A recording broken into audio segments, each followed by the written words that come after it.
ओम नमः शिवाय। सभी भक्तों को जय श्री राम। कुंडली जागृत कैसे की जाती है? कुंडलियों को जागृत करने का क्या तरीका है? इस विषय में मैं बहुत से गुरुओं से मिला। अनेकों गुरुओं के सानिध्य में रहकर मैंने इस विषय में ज्ञान प्राप्त किया। लेकिन मैं आपको बता दूं कि आज के समय में ऐसे बहुत ही कम गुरु हैं जिन्हें इस विषय में ज्ञान है कि कुंडली कैसे जागृत की जाती है। और यूट्यूब पर आप जिस तरह की वीडियो देखेंगे वो 99% फेक वीडियो हैं। सिर्फ 1% ही ऐसी वीडियो होंगी जो बिल्कुल सही होंगी। ये तो 99% आपको मैं बता दे रहा हूँ बिल्कुल फेक वीडियो है। क्योंकि इस चीज का ज्ञान बहुत ही कम ऐसे बिल्ड हैं जिनको इस तरह का ज्ञान है कि कुंडलिनी किस प्रकार जागृत की जाए। कुंडली जागृत करने से साधक एक आम मानव मनुष्य नहीं रह जाता। उसके पास अपार शक्तियां, अपार सिद्धियां, अनंत गुणा बल और मानसिक विकास की अधिकता बढ़ जाती है। तो मैं आपको एक बात बता दे रहा हूं कि मैंने इस चीज का अनुभव क्या किया, किस प्रकार मुझे लगा कि मेरी कुंडली जागृत हो चुकी है, क्या मुझे आभास हुए, किस तरीके से हुए। मैं अपना एक्सपीरियंस आपको बता रहा हूँ, ना कि दूसरे का। क्योंकि दूसरों के पास मैं जा जाकर कई बार मैंने इस विषय में चर्चा की। अब नहीं, अब तो मैं किसी पर जाते नहीं। काफी समय पहले मैं भी इस चक्कर में बहुत भटका, लेकिन कभी कोई सेटिस्फाई उत्तर मिल ही नहीं पाया किसी से। अंततः एक निश्चय करके एक मार्ग को पकड़ा और उसी मार्ग के द्वारा सब कुछ प्राप्त हुआ। तो वो क्या किया, किस प्रकार किया, मैं आपको बता दे रहा हूं।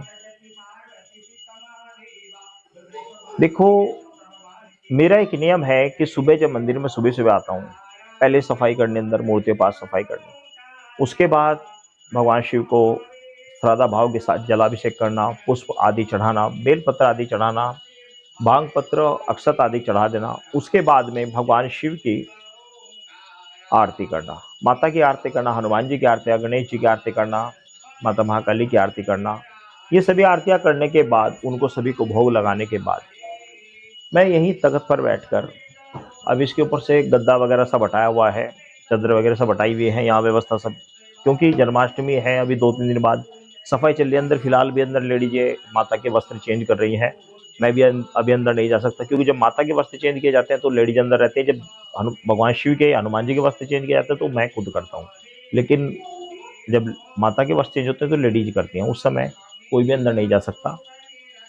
तो मैं भी 12 बजे बैठा हुआ हूँ, तो यहाँ सफाई का कार्य चल रहा है, इसलिए आपको ऐसा लग रहा है।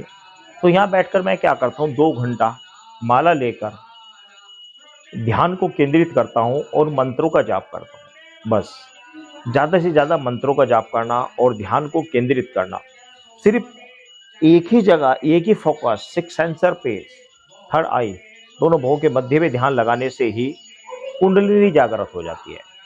क्योंकि यदि आप मूलाधार या अन्य चक्रों पर ध्यान लगाएंगे तो इसमें समय भी लगता है और इस चीज का ज्ञान देने वाले भी बहुत ही कम है। आपने यूट्यूब पर वीडियो बहुत देख लोगे, लेकिन उस तरह अगर आप करोगे तो शायद ही सफल हो पाओगे। क्योंकि ये किसी गुरु के द्वारा ही संपन्न हो सकता है, किसी अच्छे गुरु के मार्गदर्शन में ही ये चीजें सफलता प्राप्त हो सकती है। क्योंकि आज के समय में एक तो मनुष्य को इतना टाइम ही नहीं है वो इतने लंबे समय तक कार्य कर पाए। तो इसका जो सबसे अच्छा सोल्यूशन और सबसे बढ़िया जो तरीका मुझे लगा वो ये लगा कि आप केवल और केवल 6 सेंसर यानी थर्ड आयु पर ही, भरकुटी के मध्य पर ही ध्यान केंद्रित करें। वहां पर जो भी मूर्ति या जिस भी देवता में आपकी श्रद्धा है उस मूर्ति या देवता का ध्यान करें और उसके मंत्रों का ज्यादा से ज्यादा जाप करें। ये जाप आप अपने घर पर भी कर सकते हैं, शिवालय में कर सकते हैं, अन्य तीर्थ स्थानों पर भी कर सकते हैं। कुछ समय जब आप लगातार इस प्रकार जाप और ध्यान करेंगे तो आपकी कुंडलिनी अपने आप ही जागृत हो जाएगी। अब मैं आपको बताऊं कि मुझे इस तरह के बहुत सारे अनुभव हुए। कभी नीचे से मुझे लगा कि उस सांप की तरह कोई चीज नीचे से ऊपर की ओर चल रही है, कभी रीढ़ की हड्डी में कहीं पर दर्द महसूस हुआ, कभी कहीं पर कीड़े जैसे चलने के आभास हुआ, कभी कहीं पर दर्द हुआ, कभी कहीं पर अचानक से बहुत झंझनाहट महसूस हुई। ये सब लक्षणों से मैं मतलब ऊपर उठ चुका हूँ, ये सब चीज लक्षण हो चुके हैं। अब बात आती है कि आपको ये बात कैसे पता लगेगी कि भाई हमारी कुंडलिनी कार्य कर रही है, जागृत हो रही है, थर्ड आई ओपन हो रही है, सिक्स सेंसर एक्टिवेट हो रहा है।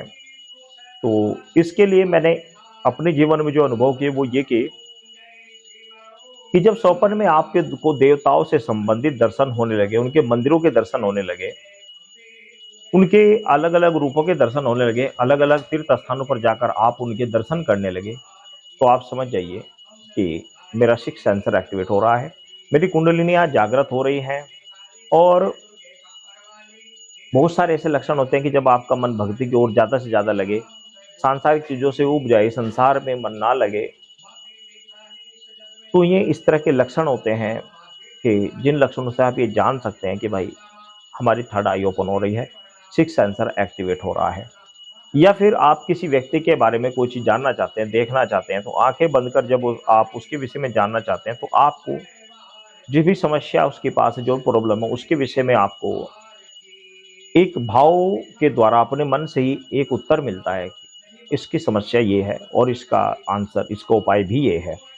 या फिर उससे संबंधित छवि आपको स्पष्ट रूप से दिखाई दे जाना कि कोई व्यक्ति तांत्रिक क्रिया कर रहा है, कुछ कर रहा है, या उपाय क्या है, उससे संबंधित दृश्य आपको दिख जाना। जब आपको ये लक्षण दिखने लगे तो आप समझिए कि आपके सिक्स सेंसर एक्टिवेट हो रहा है, आपके चक्र एक्टिवेट हो रहे हैं।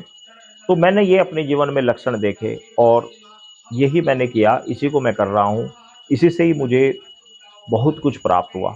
तो मेरा तो सजेशन ये है कि आप यही करें, अपने इष्ट के मंत्रों का ज़्यादा से ज़्यादा जाप करें और अपने इष्ट का ज़्यादा से ज़्यादा ध्यान करें। बस बाकी तामझाम में मत उलझें, इसी के द्वारा सब कार्य सफल होते हैं। लेकिन ये एक दिन में नहीं होता, लेकिन एक दिन होता ज़रूर है। अब आप सोचने के कि भाई मैं 5 दिन में, 10 दिन में, 20 दिन में कर लूँ, होने को तो चाहिए 2 दिन में हो जाए।